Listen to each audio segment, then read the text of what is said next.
Yo, I gotta say this, alright? It's about Star Wars and the direction they're going, alright?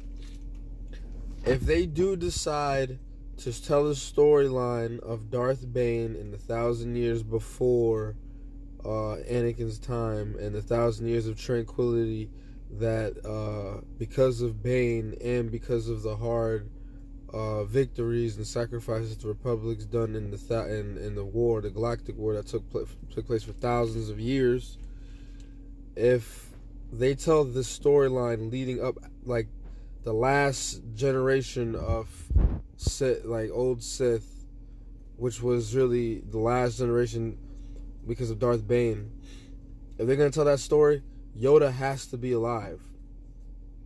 And I'm gonna explain why. You cannot take Yoda out. You cannot take Yoda out. If you're gonna introduce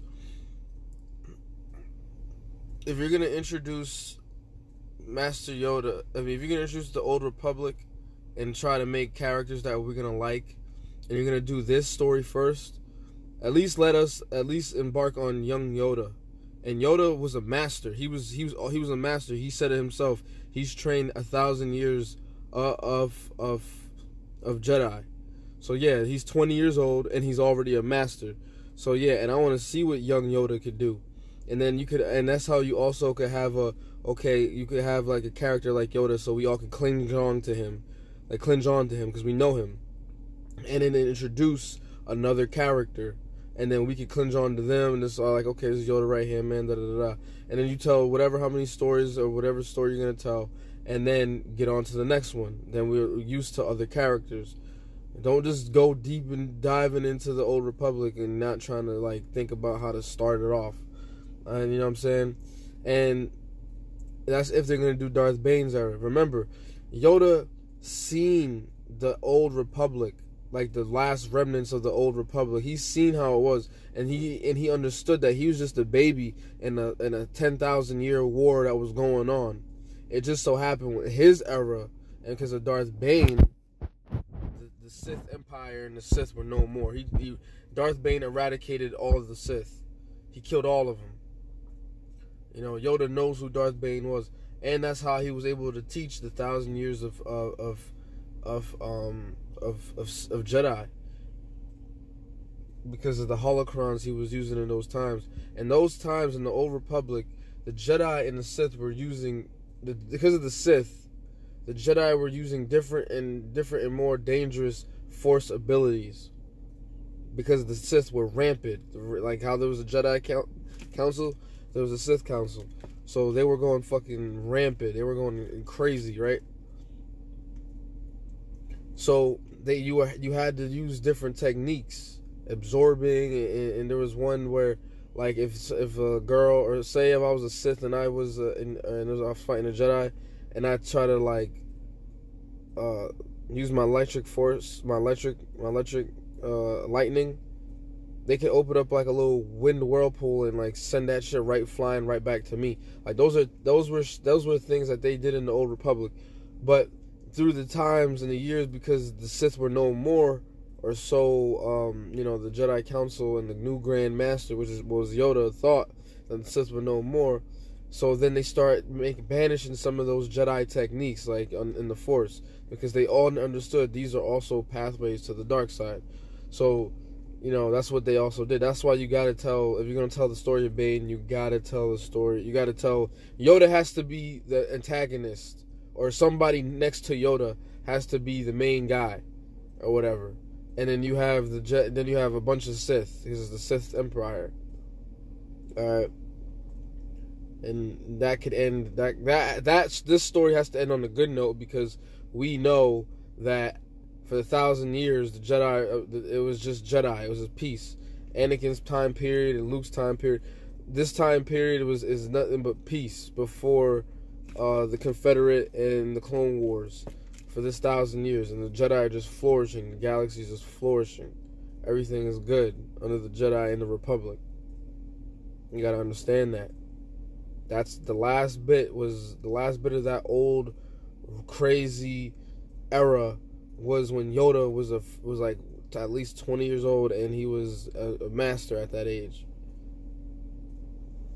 Yoda seen the last of that time frame, and he lived 1,000 years on even past to Luke's time period, to the BBY Battle of Yavin. So, yeah, he's a master that knows a lot. He's a master that knows a lot, and he was able to teach the generations of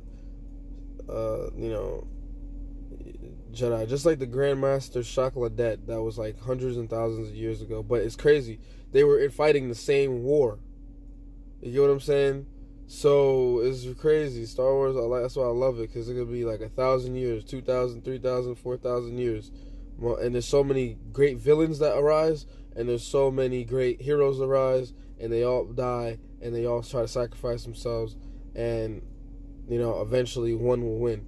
The reason why the Republic had that 1,000 period of peace also was because of Darth Bane. But at that time period, around the Republic had pretty much beat the Sith Empire and the Galactic War and the Mandalorians. This was like after the Mandalorians was destroyed, and this is like after all the hard sacrifices and work that the Republic's doing. That 1,000 years of peace was like the reward for their hard sacrifices and labor for a fucking 5,000, 6,000 year old war. All right, and that's remember, the Galactic War is just one time period. When you have Darth Revan and Darth Malgus and Darth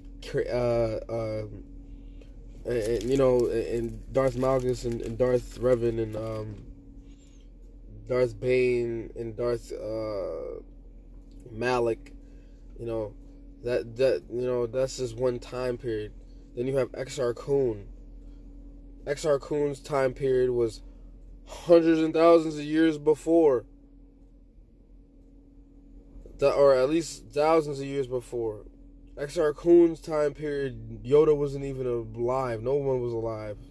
Exar Kun's time period was the advanced civilizations were starting to use cooler technology, as you see in the Oldrepublic. Like, that's this time period. And actually, no, that's a lie. Exar Kun's time period is like very like in the middle. Like, the galaxy's flourishing with cool technology and everything, but they're still aligned to the old customs of the old ways of like earlier, all the way back to like Naga Sadow's time period, because Exar Kun was looking for Naga Sadow's ship on Dromon Kaas, you know what I'm saying, and he stumbled upon another fallen Jedi.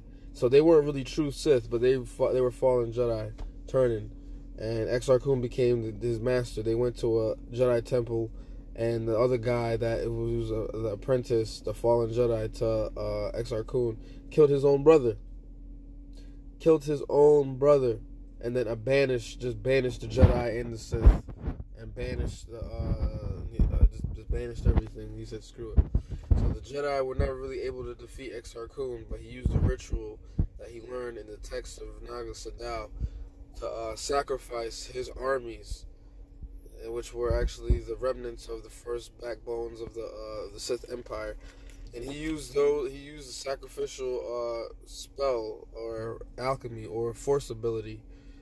Really, it was really a force ability. He used the ancient force ability to sacrifice his armies to keep his spirit alive. But the Jedi were able to counter the force ability, counter the ancient force spell, to imprison his force ghost in a temple forever. So if anyone was to walk or stumble upon the temple, then he'll move in, and probably try to possess your body or make you his apprentice and give you knowledge. And that's just what it is. But if you're going to tell the story of Darth Bane, Yoda has to be the antagonist. Yeah, Yoda has to be that guy. That time period, you cannot do that. That's not right. That's not fair. And you know what? That would be bullshit. So, that would be so much bullshit. That would be bullshit. Then, probably after they do this, Darth Bane, they're probably going to do Darth Revan. And they need to do Darth Malgus. So there's 9 movies right there for Star Wars episode, whatever, Oldrepublic. You get what I'm saying? So there you go. You know, Darth Malgus. Darth Malgus needs to be tragic, romantic, cliche, real romantic, cliche, princess type of shit. If they're making 3 movies out of every Sith Lord's story, yeah, in 3 movies each, Darth Malgus is compared to Anakin in Padme, but he winds up killing her. He backstabs her for the dark side of the Force. You know what I'm saying? And in the plot twist, he gets trapped at the end, he gets trapped in a like frozen shit that like imprisoned him for a couple thousand years. And then it's fast forwarded to